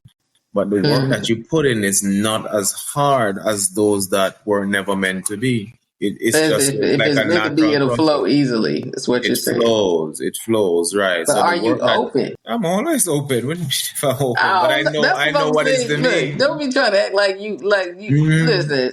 We're always, all of us are open. That's why people still get things what never belonged to begin with, because they're open, But I don't know. That I have to question myself to ask, am I open? I don't know that I am. That's the question I'm asking myself. You just don't realize. You are. I don't know. I think that I am, but like I said, I think that I am, and maybe it's just that guy that had me just. I don't know. Yeah. But when that bridge come, you cross it, basically. Well, I've crossed so many bridges. I'm wondering, is the bridge broke? What else is on your mind? Oh, let's talk business. Okay, so we talked relationship, we talked spirituality. Let's get into the business side of promoting what you got going on. I mentioned that in my intros that, I want to also use this platform as an opportunity to be in support of my friends. And so, yeah, what is it that you are in pursuit of, sir? What do you mean? Promote your shit. Oh, you mean? Oh, definitely. Well, what you think I was talking about? As I say, let me see how I look at it now. You got your website. Everybody desire to have, some level of financial independence, some level of financial freedom, but at the same time, I guess it's the work too you got to put in. I mean, some people fortunate enough to born in wealth, like rich families. Some people fortunate enough that certain situation happening in their life that they fall in well, but for others, they just gotta, they gotta build it from scratch. So, yeah. And I guess it's after a while. I guess sometimes it's the environment that we find ourselves in, and we cuss about the work, and we complain and we say this, but I guess sometimes it's really pushing us to try something new for yourself and try to create your own wealth, because sometimes when you pause and you look at like any job or any work environment, and you just fill a spot, but at the end of the day you're still making these individuals wealth, because the labor. When you think about how time consuming it is and all that work you're putting, can you imagine if you were putting that into your own brand and you were putting that into your own business per se? Not that not that it's going to be that easy, because you still need you need capital to stay afloat. So of course you're going to still need to have a little job bringing in some form of income whilst you create your own wealth at the same time. But I paused the other day and I was looking and I saying, imagine if, we were being pushing all of this into our own business and then the idea, sometimes we get an idea about business, but what I realize is the idea sometimes it's like it comes from a different, I don't want to say realm, but we can say realm.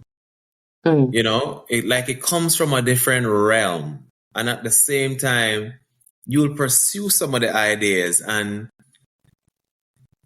sometimes you fall into little obstacles and sometimes it becomes a little challenging, and then we may pause and just throw the idea away and say, oh, it's not working out. Mm-hmm. But what I realize, if you really stick with it and keep pushing and fighting and pushing and fighting, you'll realize that it starts to materialize. You see things starting to change. It's starting to develop formation. And it's like everything. I always pause and say, everything that we see around us was always a thought. It was an idea. The table, the chair, the computer, everything around, the cars, the jet. It was somebody's thoughts, maybe from a different realm, but it was somebody's idea. And it never became perfection until they continue trial and error and pushing and fighting. And I think it's the same with business. In the sense that, once we have these business ideas and they come to us, not every idea honestly is for us. Sometimes we take on things that, was never designed for us. But nonetheless, if you have a passion for something and you push and you fight for it, the only person can stop it is you. That's what I think about. The only person can stop it is us. And that's when we throw in the towel and say, when you give up on self, you give up on everything. And I just think that, we just need to fight for what we believe in. And that's what I'm thinking now about business. I've always been business minded. I've been business minded from when I was in primary school. I've always, perhaps junior high, actually, I'm thinking about, I've always said there were two things I said I wanted. I wanted a hotel. And I wanted an apartment complex. I always said I want to go into the rental business and so forth. But I realized that talking don't fix nothing. It's good when it's good when you can talk and talk and talk and talk. But until you begin to put those talk into, like they say, what's your thoughts because they become words? What's your word because they become action? What's your action because it develop character? And your character determines, turn into habits, and your habits turn the future. So at the same time, what I've been pushing now, as I said, is, really stop talking about it and now starting to put in the actions, basically. And once I realized I started to put in the action, I've seen things, I've seen where things start to work out, as we share about those others from the time being. I've seen it, and I'm saying to myself, imagine if I was doing something like this from a long time, because business take time to develop. It really takes time to develop, because when you look at it from the initial concept, you just think it's like a snap of a finger and, it's like that. But when you really start to get into it, you realize that, this, and the learning process is good, because once you do it and you learn from it, you can do it again. If it fails, you can do it again because you know what it takes to get there. So, that's what I'm looking into. So, as I said, I'm trying online marketing now, online business, because that's the future. Whether we want to believe it or not, the future is marketing in terms of online, so working on these online courses, which is just an aspect of what I want in terms of my business. And, it's a multi-vendor marketplace overall. I want, selling e-commerce stuff, e-learning products and so forth. So started off with, and what's so funny? When I told you about the website that I was working on, this website came just as an idea. I was sitting around the table, a friend of mine, and we were just talking, and I was saying, I wonder if I could just build a website. Just like that. I wonder if I could build a website. And it's just a good idea. And then from there now,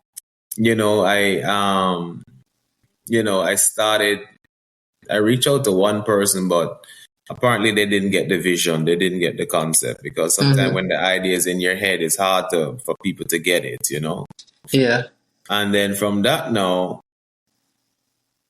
I realized that the website is, something bigger than I thought. So that's when I decided to contract, these agency basically. Yeah. How's that working? Even that coming on a little slow, but they're still working. And then from there, that's when I say, you know what, I need to do something for myself. And that's what did push me now to go start this giveaway learning website. And surprisingly, that brought in some funds, because I was saying the website that they're working on is taking so long. So let me just start something that can bring in some quick money. Yeah.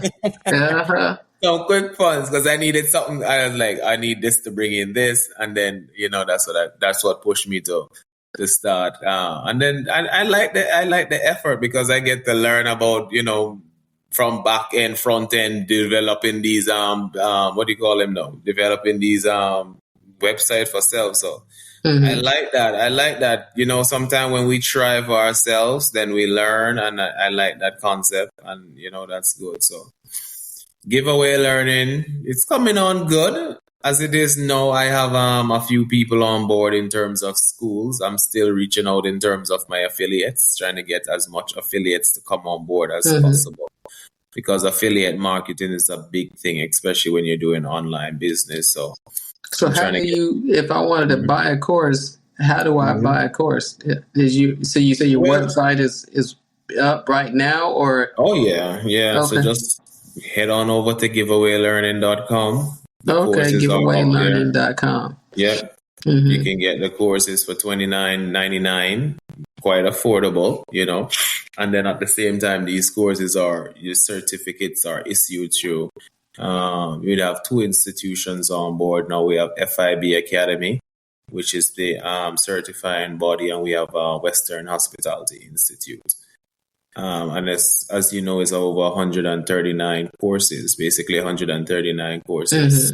Looking at strategic corporate development. So basically anybody, any working class individual can find interest in these courses in terms of whether they're looking at it from a personal development standpoint or even a professional development standpoint. And you can look at them more as stack up of credentials. So even if you have, your associate degree or bachelor's degree, at least these courses now zoom in on specific area. You talk about leadership and management. You talk about personal development for women, customer service, financial I don't know, freak out at the airport on people. We got diversity and inclusion. There's a lot of courses there that that people can find interest in based on the categories. So you should check it out too. I don't know if you check it out yet. So you need to go over to giveaway learning.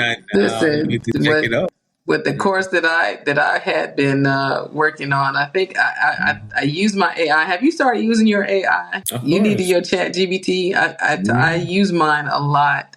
Even yesterday, last night when I got home, with my situation right now, I went on there and asked a few questions about something I need to do or something I'm thinking about doing. But I think that the course that I was pushing, that I was working on Indeed, I got impressions. This is what they call them on Indeed, is impressions, where people, views or whatever, but they don't call them views, they call them impressions. And that one person, I don't know if that was a bot, I don't know if that was a real person, but you were telling me about it. Yeah, that was weird. But when I went into the chat GBT and I was sharing like the progress or lack thereof with the AI, and so the suggestion, and I hadn't even thought about this. I'm still trying to figure out how to do this or implement this. The AI suggested that I create a course that's geared around helping empaths,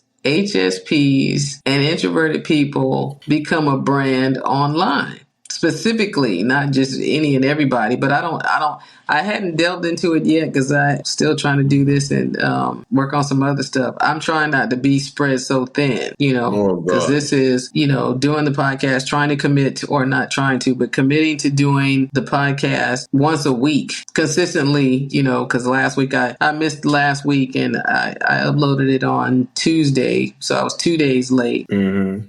But this one, this one will be up on this coming Sunday, and then starting to work again on, the podcast, for which I've already started working on it as far as writing it out for the next podcast, but yeah, just consistently to answer your question. I know I'm going the long way around. I hadn't had a chance to look. I did look at your site, but I didn't go in and look at each one of your courses yet. But yeah, when you asked me to be an affiliate, I'm like, of course, it's about supporting, and the best way for me to get what I want is to help you get what you want, right? You better believe it. Yeah. So you saying that you instead of just talking about it, you about to be about it. Mm-hmm. You gotta put in the work. I hear you. Well, yeah, whatever I can do to help you out. I know you got to get up early por la mañana. That new shift you got going on. Woo-wee. This is episode 6 already. So I hadn't actually even really thought about how many episodes I want to do, but I know, as you said, it's the consistency to get to that algorithm. And my numbers are up. I don't know if you had a chance to actually listen to. Did you listen? There you go. I ain't even mad, man. I know you got stuff going on. Oh God! Support one another, but that's my true thing too. is just hit that subscribe button, and you've already done that. And anything I can promote with you, but no, I mean I ain't tripping because, like I said, everybody got a lot of stuff going on. Well, we about to close. We've been jaw jacking so much that my boy got to go. He got to get up in the morning. Mr. Francis, it's been my pleasure. Next time you got to get you another mic, man. Oh yeah, I gotta get that.